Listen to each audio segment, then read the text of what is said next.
across to breaking news that's coming in. 5 Maoists have been gunned down by our forces. This has happened in Malkangiri, Kalimeda.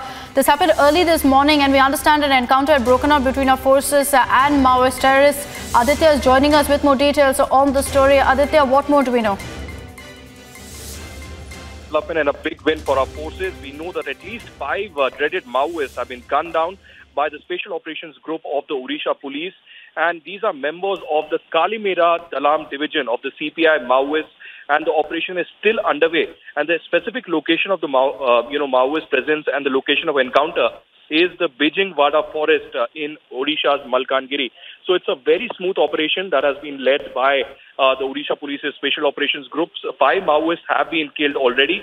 The operations are still underway, but there is a heavy arms and ammunition recovery also. That is what we are being told. The ADG of operations, RP Koche, is also monitoring these developments very closely. We've been told, there's a confirmation now coming in, that 5 Maoists, including a woman cadre, has been killed in the encounter. 4 weapons, including 2 INSAS rifles, have been seized, and the exchange of fire between security personnel and the Red Rebels is currently on. So there could be presence of more Maoists in the area. The sanitization operations are on, but we can confirm while 5 Maoists have been killed now in this operation in Malkangiri, the encounter is still underway. And Republic TV is getting in touch with RP Sharma, who's the DGP of Odisha. But the top brass of the Odisha Police confirming this encounter, early morning encounter, and the operations of the SOG of the Odisha Police very much on right now. All right, Aditya, thanks for joining us with that update. Moving on to news from Kerala, everyone's of course watching as the countdown has begun for the temple doors to be reopening in Sabarimala this evening. Remember, for 13 hours, the Sabarimala temple doors will reopen. Devotees are making their way already to the shrine. But this time, we're seeing a massive security presence as well. Police personnel have ensured that every single vehicle is checked. Section 144 has been imposed in Nilakal, in Pamba. The police have also said that if any women devotees want to make their way into Sabarimala, full protection will be provided to them. Here's this report that's been filed by my colleague Sanjeevi from Nilakal.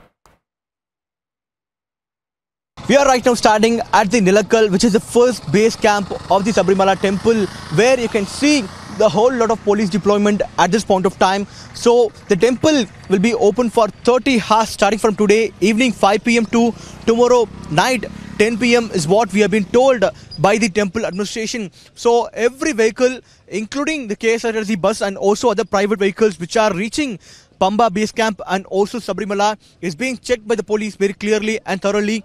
And in fact, all the numbers, including the drivers and also the vehicle numbers, have been noted down by the police because of security purpose. Only the genuine pilgrims who was having Irmudi and also the Mala are actually allowed to cross this first base camp, which is called Nilakal. So you can also see the visuals of the pilgrims who are waiting for the KSRTC bus to reach Sabarimala. So the first batch will be allowed only after 8 a.m. is what we have been told by the police. So at least 2,000 to 2,500 policemen, including 15 women police at Sannidhanam itself, who are 50 years plus, have been deployed by the police department for the first time in the history of Sabarimala itself. With video journalist Mayur, this is Sanjeevi for Republic TV from Sabarimala. And we'll be tracking that story closely, getting you all the latest ground reports on what really the situation is. But we're slipping into a short break here on Republic TV. Coming up on the other side, we'll also get you details of how Shashi Tharoor has now come up with a Mandir solution, saying that the Ram Mandir must be built in every Hindu's heart. Several reactions coming in on the story. We'll get you the latest on the other side.